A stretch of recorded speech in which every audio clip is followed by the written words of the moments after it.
नमस्कार, मैं हूं शुभ मिश्रा और आप देख रहे हैं जोहार झारखंड। चलिए करते हैं बुलेटिन की शुरुआत और पहली खबर जमशेदपुर से, जहां उत्पाद विभाग ने नकली शराब की मिनी फैक्ट्री का भंडाफोड़ किया है। छापेमारी में 25 लाख की नकली शराब और शराब बनाने के सामान को जब्त किया गया। जमशेदपुर के भिलाई पहाड़ी में एक मकान में नकली शराब बनाने की फैक्ट्री चल रही थी। छापेमारी में नकली शराब बनाने के बोतल, ढक्कन, स्टिकर समेत केमिकल बरामद किए गए। इस दौरान एक वाहन को भी जब्त किया गया। मामले में 3 लोगों को हिरासत में लिया गया है। आप ही के जमशेदपुर में वहाँ बगान टोला है, उसमें हम लोगों को सूचना मिली आज जो अवैध फैक्ट्री चल रहा है। काफ़ी मात्रा में वहाँ ढक्कन है, स्प्रिट हैं, बोटल्स हैं, वहाँ शराब बनाने का अवैध फैक्ट्री चल रहा है। हम लोगों ने रेड किया इमीडिएट, फिर सहयोग लिए एसडीओ साहब से भी, थाना भी गया वहाँ, और भारी मात्रा में हम लोगों ने स्प्रिट वहाँ रिकवर की है। बना हुआ शराब किए हैं जो प्रथम दृष्टया इलीगल है और जहरीला भी हो सकता है। वहीं चतरा में नशे के सौदागरों पर शिकंजा कसा है। पुलिस ने 10 किलो 520 ग्राम अफीम के साथ अंतर्राज्यीय गिरोह के 2 तस्करों को गिरफ्तार कर लिया है। दोनों तस्करों की गिरफ्तारी अमकूदर गांव से हुई है। तस्करों के पास से एक बाइक, 2 मोबाइल और कैश भी जब्त किया गया। पास से लगभग 10 किलो 520 ग्राम गीला अफीम, 3100 रुपये, साथ ही साथ एक हीरो होंडा मोटरसाइकिल साइन और 2 स्क्रीन टच मोबाइल बरामद किए हैं। गिरफ्तार दोनों अभियुक्तों को न्यायिक अभिरक्षा में भेजा जा रहा है। बहुत बड़ा है।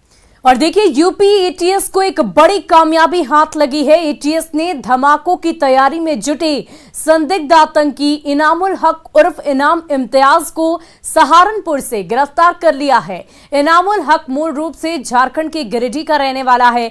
बताया ये जा रहा है कि इनामुल धार्मिक स्थलों पर विस्फोट करने की तैयारियां कर रहा था। आरोपी सोशल मीडिया पर धर्म विशेष के युवकों को जिहाद के लिए भड़का रहा था।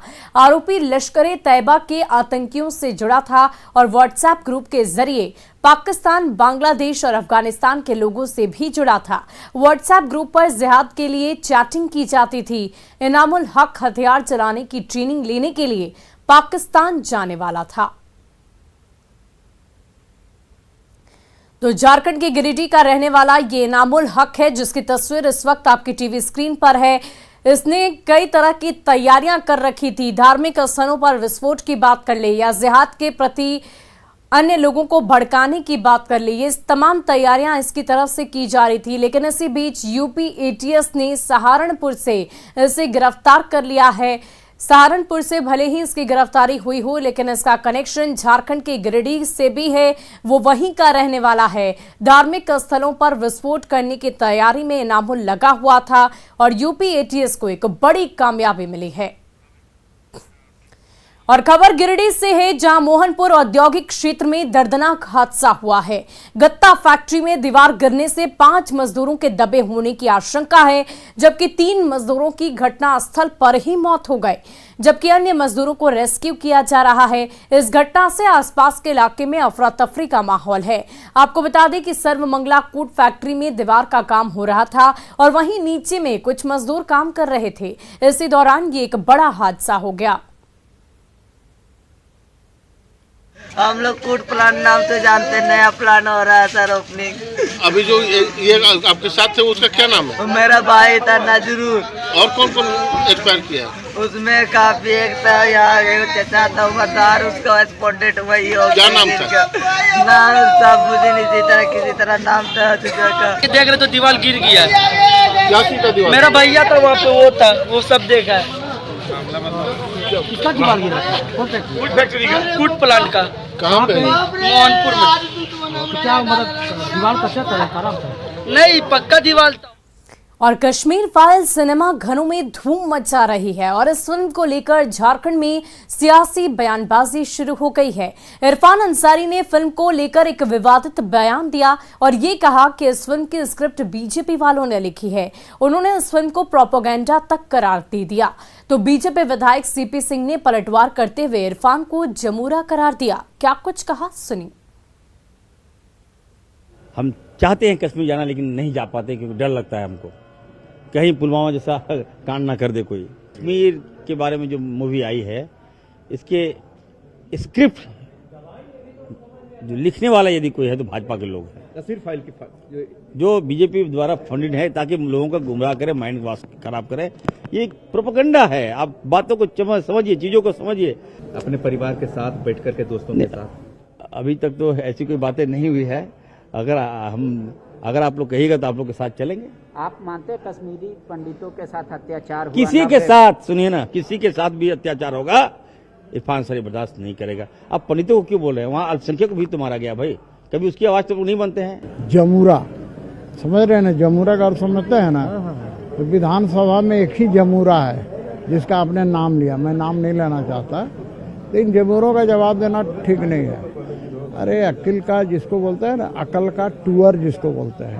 कश्मीरी फाइल जिस भी फिल्म निर्माता ने बनाया है, वाकई में मैंने देखा नहीं है, लेकिन जिस प्रकार से बॉक्स ऑफिस पर हिट हो रहा है, जिसके कारण एक कांग्रेसी, बामी, सपा, बसपा से लेकर जितने राष्ट्र विरोधी गतिविधियों में शामिल लोग हैं, सबों का होश उड़ गया है। और देवघर में कश्मीर फाइल्स की आईलेक्स में स्क्रीनिंग की जा रही है। फिल्म को लेकर दर्शकों में भारी उत्साह दिख रहा है। सभी शो हाउसफुल जा रहे हैं। फिल्म को देखकर दर्शक भावुक हैं। दर्शकों का कहना है कि ये कोई फिल्म नहीं, कश्मीरी पंडितों पर अत्याचार की कहानी है। कश्मीरी पंडितों को जिस तरह से प्रताड़ित किया गया, उसे देखकर रोंगटे खड़े हो गए। कश्मीरी पंडितों पर अत्याचार को देख दर्शकों की आंखों से आंसू छलक उठे। लोगों ने कपिल शर्मा के शो को बॉयकॉट करने की भी बात कही है। दर्शकों से बातचीत की हमारे संवाददाता मनीष दुबे ने। पूरे देश में सनसनी बन चुकी द कश्मीर फाइल्स देवघर में भी खूब धूम मचा रही है। सभी शो हाउसफुल जा रहे हैं और लोग यहाँ पर पहुँच रहे हैं देखने के लिए। हमारे साथ कुछ लोग हैं। कैसी मूवी लगी आपको, और या क्या पहले आपको पता था कश्मीरी पंडित के बारे में इस तरह से अत्याचार किए गए हैं? हाँ, हम लोग पढ़े हैं, ठीक है, किताब में पढ़े थे, तो ये प्रैक्टिकली हम लोग देखे नहीं थे। आज उस चीज को प्रैक्टिकली हम लोग देखे, और यही सच्चाई है। कश्मीर के हिंदुओं के साथ जो हुआ था, ये सच्चाई है कि वो 370 कश्मीरी इतनी जान जाने के बाद उसका सही बदला हिंदुस्तान में अगर कोई लिया तो वो नरेंद्र मोदी है, इस देश का यशस्वी प्रधानमंत्री। I have ever seen my life. अब पहले कभी आप देखे थे इस तरह से कश्मीरी पंडित? No, never ever. क्या संदेश क्या देखे? संदेश ये देना चाहता हूँ, we should aware about the what happened with our ancestors, especially Kashmiri पंडित। कैसी लगी मूवी आपको? ये मूवी नहीं है, दिस इज रियलिटी। और ये रियलिटी लोग जानते हुए भी इसको हमेशा से जो है बस रखे हुए हैं। एज ए हिंदू हमें ये नहीं बताया गया कि हमें करना क्या चाहिए, कभी नहीं बताया गया। ये हमारी प्रीवियस जनरेशन की गलती रही है। बहुत अच्छा जो सच्चाई आज तक बॉलीवुड कभी दिखाने का साहस नहीं किया था, आज पहली बार किसी ने किया। का नाम चेंज हो गया भाई, मेरे कराची उड़ हो गया है। जो भी है, जिस चीज कौन हैंडल कर रहा है बॉलीवुड को वी डोंट नो, बट आज जो विवेक जो भी है, we are very very thankful to him. देखिए कि जिस तरह से लोगों में उत्साह भी है और भावुक भी हो रहे हैं, कि जिस तरह से जो बिल्कुल जो है इन लोगों में बहुत ज़्यादा उत्साह भी है और भावुक भी हो रहे हैं लोग इस फिल्म को देखकर, क्योंकि ये फिल्म नहीं बता रहे हैं, ये लोग इमोशन से जोड़ रहे हैं कि ये सच्ची घटना पर आधारित है। मनीष दुबे, न्यूज़ 18, देवघर। और झारखंड विधानसभा में 1932 के खतियान के आधार पर स्थानीय नीति का मुद्दा एक बार फिर से छाया रहा। विधायक सरयू राय ने अपने सवाल में ये जानना चाहा कि क्या सरकार 1932 खतियान के आधार पर स्थानीय नीति बनाना चाहती है या फिर नहीं। संसदीय कार्यमंत्री आलमगीर आलम ने अपने जवाब में ना तो इसे स्वीकार किया और ना ही अस्वीकार। सरकार ने कहा कि 1932 के अलावे भी अलग जिलों में अंतिम सर्वे पर फिलहाल सरकार अध्ययन कर रही है। थोड़ा उत्तर दिया है, उसके हिसाब से जो स्थानीय निवासी की परिभाषा और पहचान है, 18/4/2016 को राज्य सरकार द्वारा नीति संसूचित है। तो महोदय, एक तो सरकार को देना चाहिए खंड 1, खंड 2 का हाँ ना में उत्तर, कि हाँ या ना, और बाद में जो लिखा है दूसरे पैराग्राफ में, तो 2016 में जो परिभाषा महोदय घोषित की गई थी पहचान के संबंध में, वह अभी लागू है, इससे ही स्पष्ट होता है। प्रश्न को देखिए कि सरकार से आदरणीय सदस्य ने जानना चाहे कि झारखंड सरकार राज्य में स्थानीय नीति तय करना चाहती है कि नहीं, 1932 के खतियान का आधार बनाना चाहती है। इसमें आपका तो एकदम थोड़ा स्पष्ट है, आप तो जान रहे हैं हाँ या ना। हाँ तो जवाब आना चाहिए, ना तो कारण बताना चाहिए कि 1932 की खतियान कहाँ उसको इसे लोगों को नहीं रखा जा रहा है। नियोजन नीति में 1932 का भी जिक्र है, तो कहाँ हमारी सरकार ने कहा कि 1932 के खतियान हम नहीं लगाएंगे। हम उसको अध्ययन कर रहे हैं कि झारखंड का इतिहास को अगर देखा जाए तो आपको देखने मिलेगा कि झारखंड के पहले जब सर्वे हुआ था 1932 के बाद लगातार जो है विभिन्न जिला में 1964 तक जो है आपका खतियान बना था। उसके बाद कहीं कहीं हमको देखने मिला है, ये सारी चीज को हम देखें, जो पलामू जिला में 1977 में भी अधूरा हुआ था। तो ये जो 1932 के पहले जो लोग रह रहे थे या 1932 में खतियान तैयार हुआ, लेकिन सभी जिला में एक साथ नहीं हुआ। और सदन में आज फिर त्रिस्तरीय पंचायत चुनाव में ओबीसी आरक्षण का मुद्दा उठा। मुख्यमंत्री हेमंत सोरेन ने फिर से एक बार ओबीसी आरक्षण के बगैर त्रिस्तरीय पंचायत चुनाव कराने की बात कही।